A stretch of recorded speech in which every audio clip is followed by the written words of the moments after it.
The V8 supercars are in a break right now before they rev up for the second half of the season in a few weeks' time. And that means Bathurst is not far off and the Dick Johnson racing team is ready to launch another assault on the great race.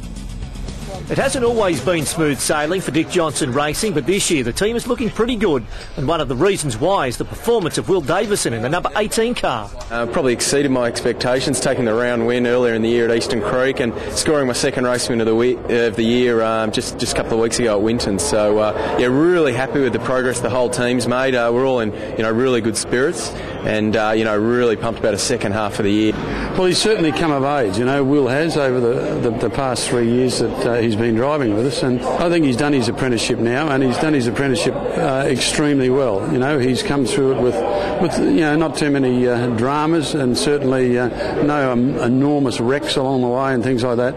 And he's now matured into an extremely good driver. Davison is now making a mark in Australian motorsport, and people are noticing that the soon-to-be 26-year-old has already done something many would only dream of: test driving a Minardi F1 back in 2004. That was still to this day the highlight of my career. For my whole life, all I dreamed of was Formula One. So I went across to Europe, did 3 years in the Formula 3 Championship and Formula Renault, and was fortunate to test a Formula One car. And that was just a culmination of so much hard work. The performance of the car is just something you wish everyone could experience. There's nothing you can put words into to describe the rush you get from it. The performance of those cars is just phenomenal. The F1 dream is gone, but he and Stephen Johnson have a burning desire. Both have birthdays coming up, and they'd love nothing better than a belated present, something Dick did 3 times, the Kings of the Mountain in October. It's the grand final of V8 Supercars, even though it's not the end of the season for us. It's our biggest race of the year,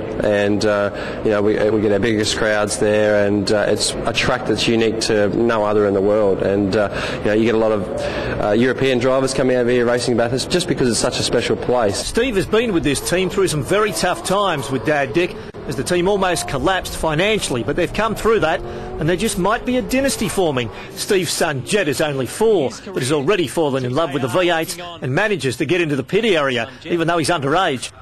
He loves it, and I think he just loves his grandpa as well, which is even more pleasing than winning races, I think. No, he's not allowed to be in there, but he loves the cars, he loves the noise, and every test day he comes out and has a look, and he's actually already even been for a ride in the car with me, and loved it. So I don't think I've got much chance in getting him into anything else, but he's a pretty handy golfer too, so I might try to force a couple of sticks on him and see what happens. Bernard Cohen, Fox Sports News. Fox Sports News on Channel 513. It's on all the time.